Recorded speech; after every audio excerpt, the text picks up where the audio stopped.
Pernah kepikiran nggak sih gimana caranya Indonesia bisa seimbangin citra keren di mata dunia, tapi di saat yang sama juga harus ngurusin kebutuhan rakyatnya di dalam negeri?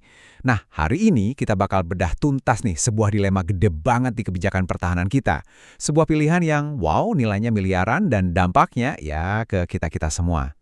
Oke, kita mulai langsung dari angkanya ya, biar kebayang. 1 miliar dolar Amerika. Gila kan? Ini bukan cuma angka di atas kertas loh, ini tuh komitmen finansial raksasa dari Indonesia buat dunia.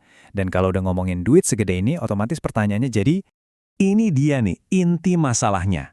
Sebenarnya, duit segede itu tuh buat apa sih? Apakah ini harga yang harus kita bayar buat gengsi di panggung dunia? Atau jangan-jangan ini cuma buang-buang uang yang seharusnya bisa buat rakyat di sini? Yuk kita lihat argumennya dari dua sisi. Oke, sekarang kita coba dalami ya. Pertama-tama, kita mesti paham dulu, apa sih alasan resminya? Kenapa pemerintah mau gelontorin duit sebanyak itu buat urusan pertahanan global? Tujuannya apa coba? Kalau kita lihat dari kacamata pemerintah, ini tuh langkah yang strategis banget. Jadi gini, bayangin ya, dengan duit ini kita tuh bukan cuma beli senjata atau alutsista. Enggak, kita tuh sekalian beli kursi di meja perundingan dunia, biar suara kita didengar. Nah, harapannya, dari situ ada transfer teknologi yang bisa bikin industri strategis dalam negeri kita bangkit lagi. Plus, biar citra Indonesia makin kinclong sebagai negara yang cinta damai. Nah, tapi disinilah masalahnya mulai muncul.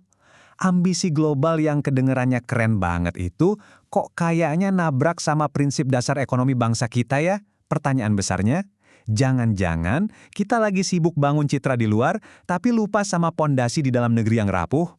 Buat jawab itu, kita harus balik lagi ke dasarnya, yaitu sistem ekonomi Pancasila. Ini bukan cuma teori di buku pelajaran loh, ini tuh panduan hidup kita yang intinya adalah kekeluargaan dan gotong royong. Tujuannya satu, kesejahteraan buat semua, bukan cuma buat segelintir orang aja. Dan di sini kontrasnya kelihatan jelas banget. Coba lihat. Di satu sisi, ada 2 triliunan rupiah buat diplomasi, buat gengsi di mata dunia. Tapi, di sisi lain, di depan mata kita sendiri, kemiskinan dan ketimpangan masih jadi PR besar. Jomplang banget kan, antara citra yang mau kita bangun di luar sana sama kondisi nyata di dalam negeri. Tapi jangan salah, kekhawatiran kayak gini tuh bukan hal baru. Justru para pendiri bangsa kita, para pemikir ekonomi hebat kita, udah dari dulu ngingetin pentingnya kebijakan yang pro-rakyat. Yuk kita dengerin lagi apa kata mereka. Nih, dengerin kata Bung Hatta. Beliau bilang, ekonomi itu harusnya usaha bersama atas dasar kekeluargaan. Nah, kalau kita pakai prinsip ini, kebijakan yang terlalu fokus ke luar negeri tadi, ya bisa dibilang agak melenceng. Kenapa? Karena tujuan utamanya belum buat nguatin ekonomi rakyatnya sendiri. Sama juga nih, kata Profesor Mubyarto, bapaknya ekonomi kerakyatan. Buat beliau, simple aja. Kebijakan ekonomi, apalagi yang pakai duit gede, itu tolak ukurnya cuma satu. Apa dampaknya buat rakyat kecil? Kalau hidup mereka nggak jadi lebih baik, ya kebijakan itu wajib dipertanyakan. Oke, jadi kalau kita kupas lebih dalam lagi nih, sebenarnya siapa sih yang untung dan siapa yang rugi dari kebijakan ini? Siapa pemenangnya dan siapa pecundangnya? Yuk kita lihat analisis ekonomi politiknya.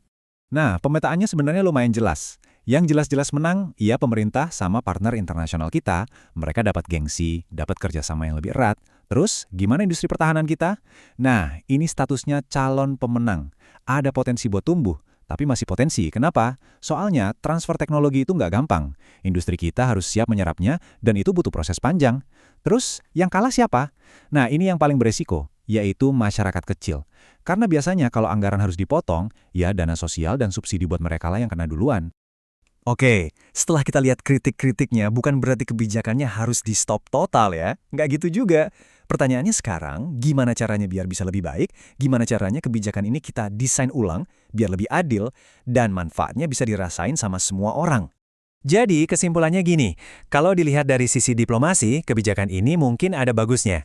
Tapi kalau diharapkan jadi mesin yang bisa menggerakkan ekonomi seluruh bangsa, nah ini yang belum optimal.